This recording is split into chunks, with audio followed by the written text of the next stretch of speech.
Bonsoir, nous sommes le lundi 4 janvier. Merci de nous retrouver pour cette toute première édition de l'année du 7-8. Le journal, je m'associe donc à toutes, la rédaction pour vous souhaiter une très belle année 2016. On commence tout de suite avec les titres de cette édition.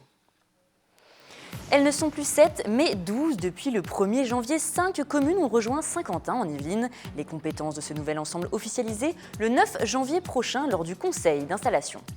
À quelques jours de la date anniversaire des attentats de Charlie Hebdo et après les attentats de Paris, les forces de l'ordre sont toujours mobilisées. Julien Lecam, secrétaire régional adjoint Alliance Police Nationale, est l'invité du journal. Nous verrons aussi comment les fêtes de fin d'année se sont déroulées. Et la principale information en ce début d'année, c'est la nouvelle carte des intercommunalités dans les Yvelines. Il y a désormais 10 regroupements intercommunaux contre 21 auparavant.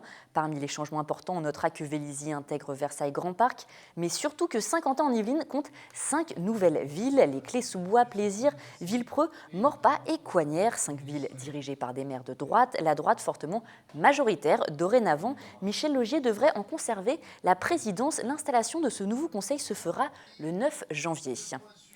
Et nous avons voulu savoir ce que vous pensiez de ce rapprochement, de cet élargissement. Vos avis avec ce micro-trottoir, écoutez. C'est une idée moyenne, je dirais. C'est mieux que ce qui était prévu à 800 000 habitants. Je pense qu'on n'a pas intérêt à faire de trop gros ensembles et qu'aller jusqu'au plateau de Saclay avec 800 000 habitants, c'était un petit peu fou. Mais c'était une idée du préfet. Nos élus ont eu raison de ramener à quelque chose de plus raisonnable. Non, mais c'est bien. Je pense que ça peut être qu'une bonne idée d'agrandir si ça permet des structures, des tas de choses qui sont nécessaires. Est-ce que ça va nous ramener moins d'impôts? Ça m'étonnerait. Je pense pas. Pour moi, ça va rien changer. Eh ben, l'union fait la force. Voilà. Et l'oignon fait la soupe, c'est bien connu.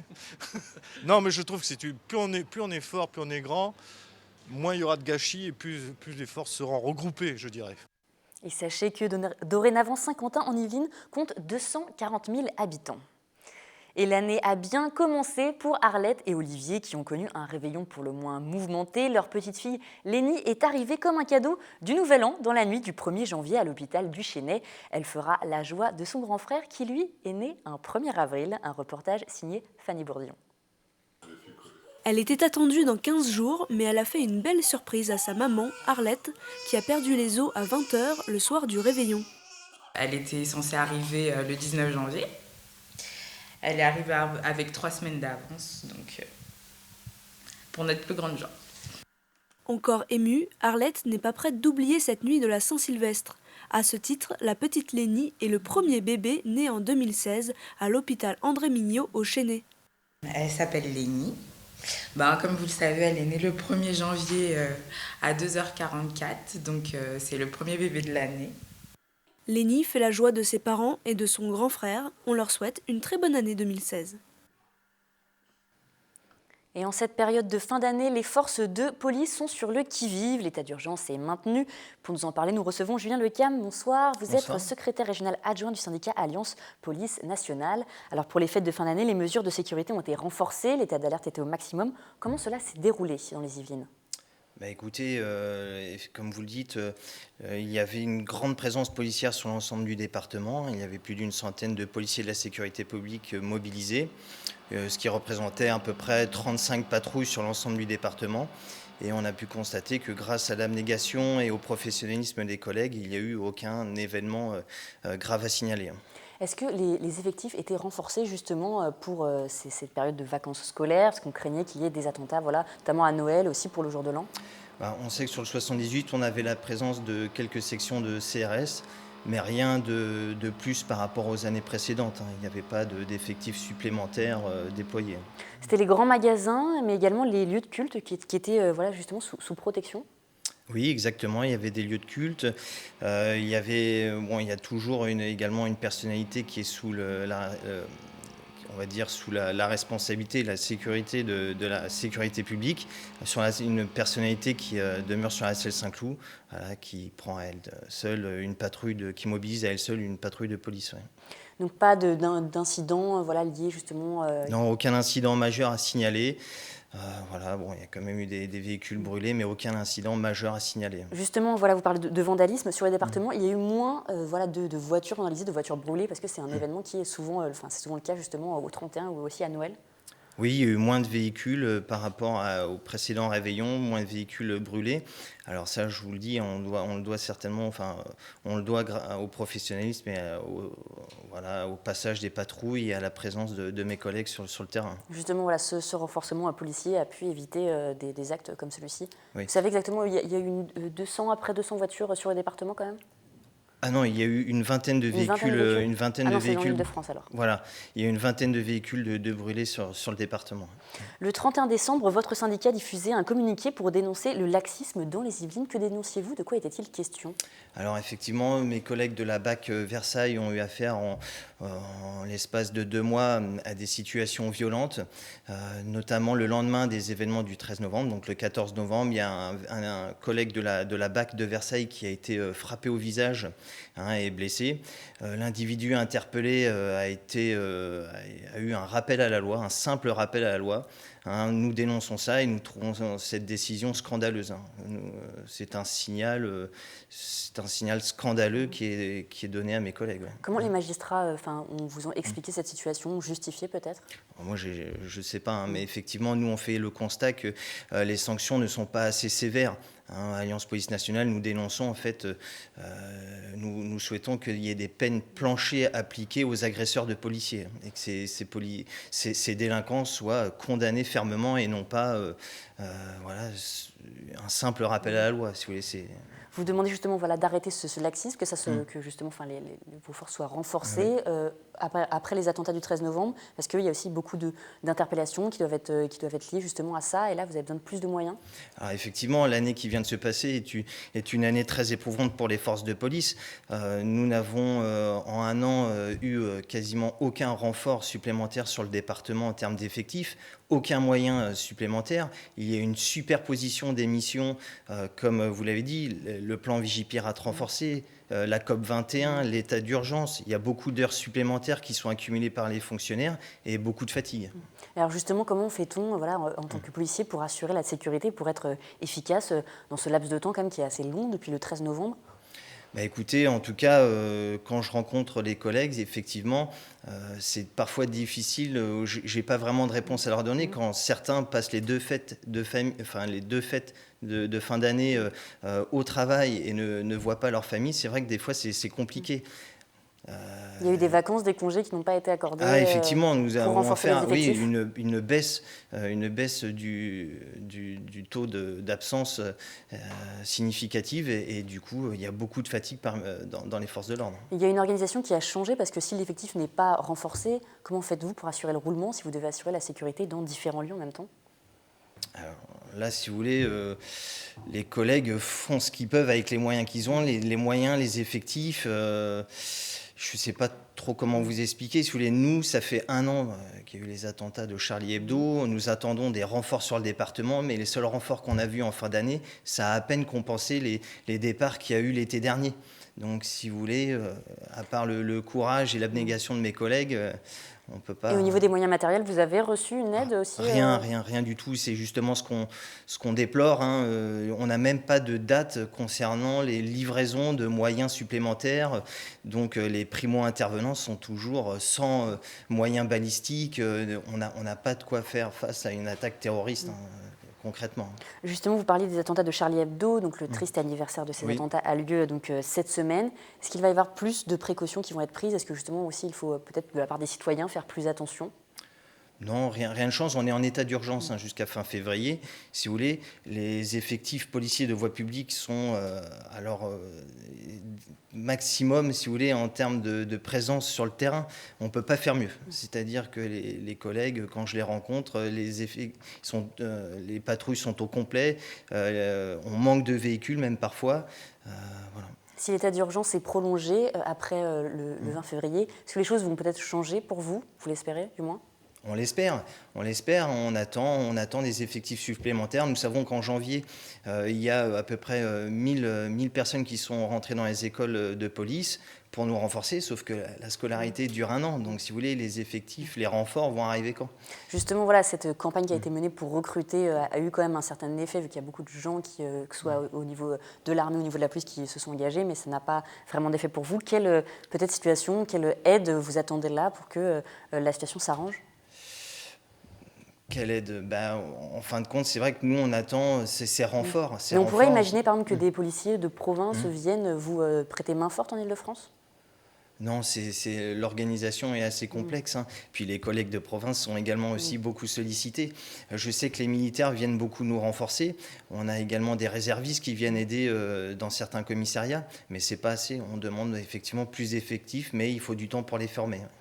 Est-ce que justement, voilà, donc l'année 2016 commence sous des auspices, on parle quand même de sécurité, il faut faire attention, il y a des événements qui vont changer. Est-ce que peut-être, la COP21, il y avait beaucoup de sécurité, les gros événements comme ça vont être plus organisés, plus sécurité, vous avez des consignes dans ce sens ?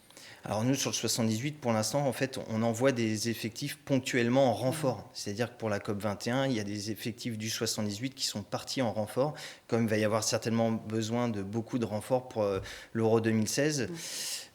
Les effectifs qui partent en renfort ne sont pas sur le département, donc effectivement...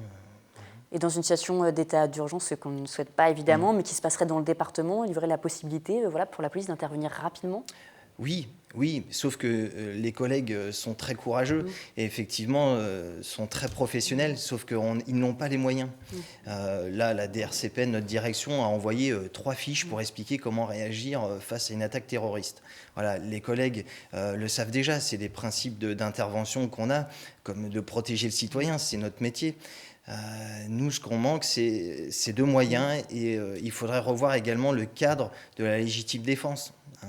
Justement, les mesures qui ont été mises en place à ce propos, donc que ce soit les policiers municipaux qui soient armés ou qu'un policier puisse garder son arme même quand il ne travaille pas, donc il est en civil, vous les jugez comment ? Vous pensez que ça peut être encore amélioré, qu'il peut y avoir encore plus de choses qui soient faites dans ce sens ? Exactement, Alliance Police Nationale, nous on se bat pour que le fonctionnaire de police ait le droit de porter son arme, peu importe sa position administrative, qu'il soit en congé, sur le trajet du travail, et ça nous a été autorisé là actuellement, exceptionnellement, que durant l'état d'urgence. Voilà, donc fin février, le retour à la réglementation et le policier devra remettre son arme dans l'armoire forte durant les week-ends et durant ses repos. Merci beaucoup, Julien Lecam, d'avoir répondu à nos questions. Et à présent, tout autre sujet, mangue, ananas ou praline, la bûche de Noël était bien la star des fêtes de fin d'année. Pendant les vacances, le service jeunesse de Trappes a même lancé pour la première fois un concours de bûches de Noël destiné aux enfants. Ils étaient une vingtaine, âgés de 6 à 14 ans, à confectionner leurs propres recettes. Au total, 4 bûches ont été réalisées. Un jury devait les départager en fonction d'une dizaine de critères. Le goût, bien évidemment, mais aussi la couleur et l'originalité. Une compétition, mais avant tout un moment convivial. On écoute le coordinateur de l'opération, Bruno Hubert. Ils se sont donné un corps de joie pour justement réaliser aussi bien donc leur bûche avec la déco qui va avec. Et vraiment, ils étaient, on va dire, motivés pour, on va dire, travailler à cette réalisation que vous avez vue aujourd'hui. Là, ils vont pouvoir vraiment déguster donc, la bûche à la fin. Donc, c'est un moment convivial avant tout. Avant même le concours, c'est un moment convivial pour eux. Et les élèves ont repris le chemin de l'école. Vous le savez, les vacances sont finies, mais certains ont décidé de mettre leurs vacances à profit. À Guyancourt, pendant 2 semaines, la ville a organisé un stage de journalisme dédié aux jeunes. Avec l'aide d'une journaliste professionnelle, 5 jeunes passionnés ont pu s'initier au monde des médias en s'essayant à la rédaction d'un journal. Un moyen également de mieux appréhender l'information. Un sujet signé Séphora Namani et Camille Lambert. Des devoirs de vacances assez particuliers pour ces jeunes. Si Corentin est là aujourd'hui, c'est pour participer à l'élaboration d'un journal. Grâce à ce stage organisé par la ville, 5 Guyancourtois ont pu découvrir de l'intérieur le monde du journalisme. Je me suis inscrit à ce stage parce que j'ai envie de devenir journaliste plus tard et puis je pense que c'est une bonne expérience déjà, de créer un magazine comme on a pu faire, puis de regarder comment on fait les articles, comment interviewer les gens, quelles questions poser. Apprendre à hiérarchiser l'information, manier les sources et les différents types de médias, les adolescents se sont pris au jeu en s'essayant même à la radio sur Marmite FM, mais aujourd'hui, place au bouclage du journal. Le premier constat, c'était aussi la liberté d'expression. Qu'est-ce que c'est ? C'est aussi le fait de pouvoir s'exprimer déjà, et donc donner les moyens à des jeunes dans la ville de Guyancourt de pouvoir s'exprimer via le journal, via aussi la radio. Il y a l'idée de travailler sur la solidarité avant tout, et donc dans la solidarité, il y a la citoyenneté, et dans la citoyenneté, il y a l'expression, donc voilà, les jeunes se sont saisis de tout ça, et ça donne quelque chose d'extrêmement intéressant. Grâce à l'aide de Sandra, journaliste professionnelle, ces jeunes ont décliné le thème de la solidarité sous plusieurs angles en évitant les pièges. C'était vraiment important pour moi de bien leur expliquer que oui, il faut croire ce qu'on voit, mais il faut vérifier, il faut savoir ce qui est vrai, ce qui n'est pas vrai, et piocher un peu partout, pas s'arrêter au premier article qu'on lit, etc. Le premier jour, c'était vraiment leur expliquer le métier du journalisme, et après, c'était donc voilà, de créer ce magazine où ils étaient vraiment acteurs de A à Z. C'est eux qui ont choisi les couleurs, c'est eux qui ont choisi les articles. Un magazine d'une 15aine de pages que les Guyancourtois pourront découvrir d'ici une dizaine de jours. Tirage papier ou internet, reste encore à définir le mode de diffusion.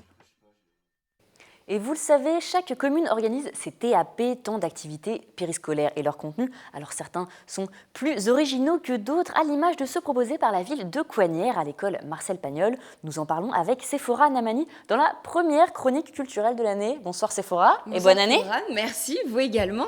Alors oui, exactement, vous le disiez, en fait, les 24 élèves de CM1 de l'école de Coignères de Marcel Pagnol ont la chance en fait de découvrir le fonctionnement de l'appareil photographique réflexe, tous les réglages qu'il faut mettre en pratique pour réaliser des nets et des flous, justement en jouant avec la profondeur de champ. Et on regarde tout de suite les détails avec Camille Paillard, enseignante à l'école Marcel Pagnol de Coignères.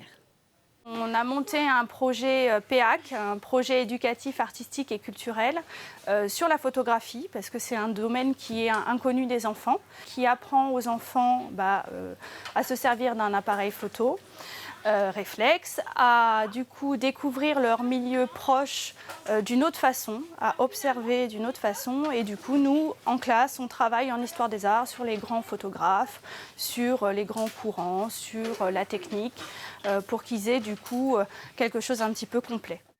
Alors Sephora, cet atelier permet de développer quelle qualité chez l'enfant ? Alors, hormis bien sûr en fait de savoir maîtriser les différents réglages comme l'ISO, l'ouverture et la vitesse, ça permet également aux enfants de développer leur sens de l'observation tout en apprenant à regarder différemment leur environnement.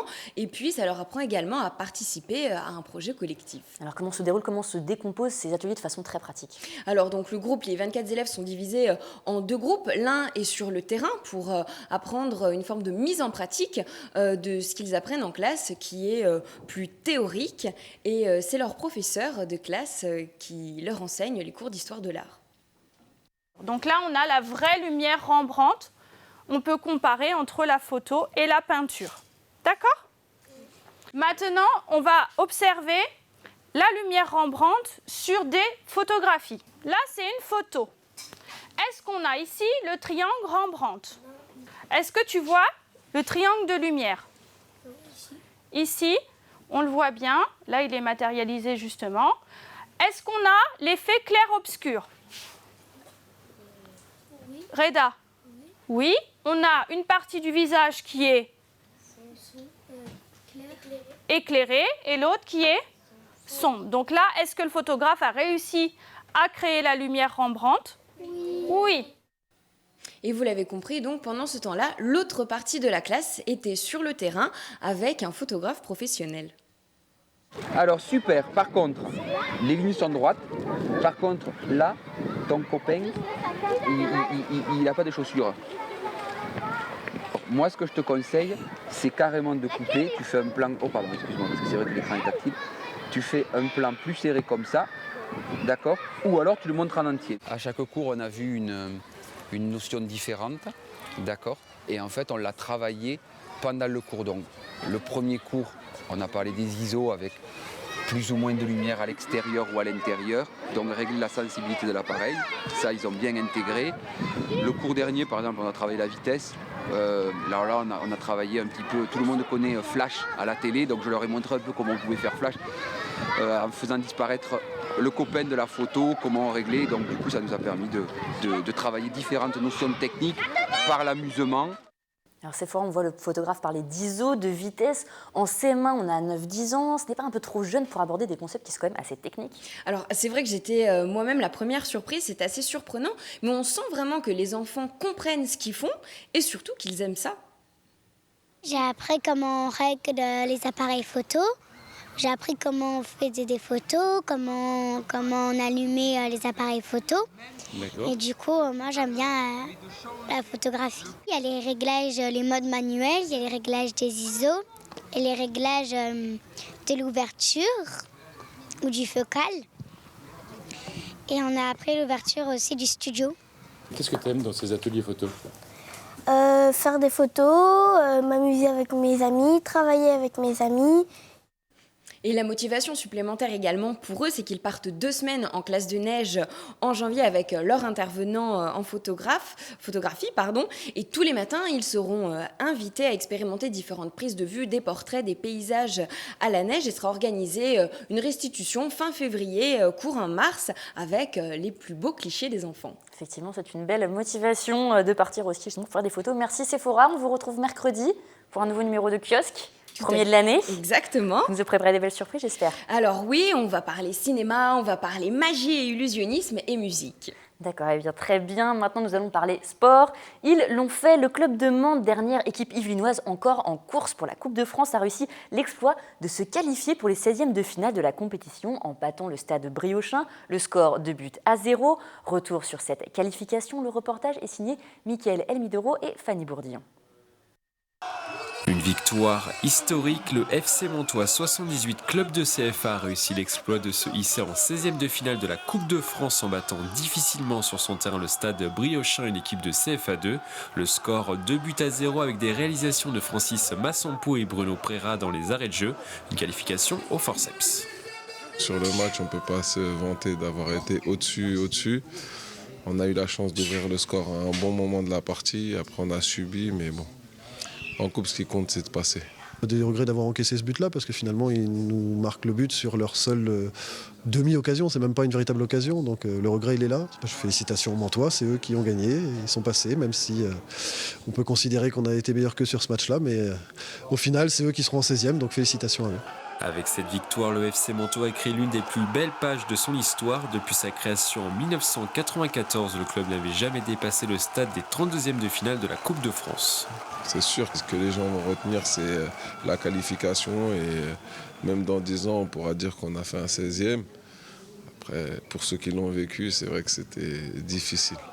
En 16e de finale, le dernier représentant yvelinois de cette Coupe de France pourrait recevoir à la maison des clubs de Ligue 1 comme le Paris Saint-Germain, Monaco, Lyon ou encore Marseille. Ce qu'on souhaitait déjà, c'était atteindre les 16e de finale.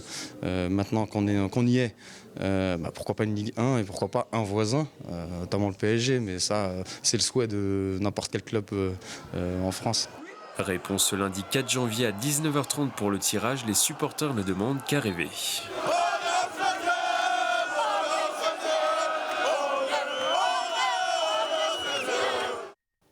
Le début d'année 2016 leur a bien réussi car le match a eu lieu le samedi 1er janvier 2016. Et justement, en ce début d'année, il est de tradition de prendre de bonnes résolutions. Alors se mettre au sport, voyager, arrêter de fumer ou rester zen. Quelles sont celles qui reviennent le plus souvent? Quelles sont vos bonnes résolutions de l'année 2016? C'est ce que nous vous avons demandé. Regardez. Quand on se rappelle tous les événements de l'année 2015 et notamment ceux du 13 novembre, sans oublier de janvier 2015 aussi avec Charlie. Je crois que c'est des choses qu'on n'oubliera jamais. Et ce qu'il faut souhaiter, c'est qu'on vive dans un monde de paix. Une meilleure année que l'année dernière, obligatoirement, tout le monde le souhaite, je pense. Et puis de toute façon, ça peut être que mieux. Bonne année à tout le monde, c'est le plus important.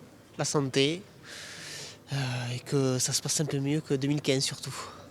Du bonheur, de la santé, et puis la paix surtout. Vivre en paix. La paix, le calme, la sérénité, voilà, tout le bonheur. Et puisque nous évoquions les vœux, mais aussi les résolutions pour l'année 2016, sachez que certains maires ont décidé de ne pas organiser les leurs, pas de cérémonie de vœux à Saint-Cyr. Par exemple, le maire Les Républicains évoque des mesures supplémentaires trop coûteuses afin d'assurer la sécurité en cette période d'état d'urgence. Le préfet a en effet demandé de limiter les manifestations publiques. La ville entend ainsi réaliser des économies alors que les dotations de l'État sont en diminution. Pour 2016, les villes de Poissy, de Fontenay-le-Fleury ou encore la ville socialiste de Trappes ont pris une décision similaire. Et c'est la fin de cette édition. Je vous remercie de nous avoir suivis. Tout de suite, vous avez rendez-vous avec Mickaël Elmidoro pour la reprise du 7-8 Sport, la première de l'année à ne pas rater. Quant à moi, je vous retrouve demain pour un nouveau numéro du journal. Je vous souhaite donc une très bonne année, mais aussi une très belle soirée.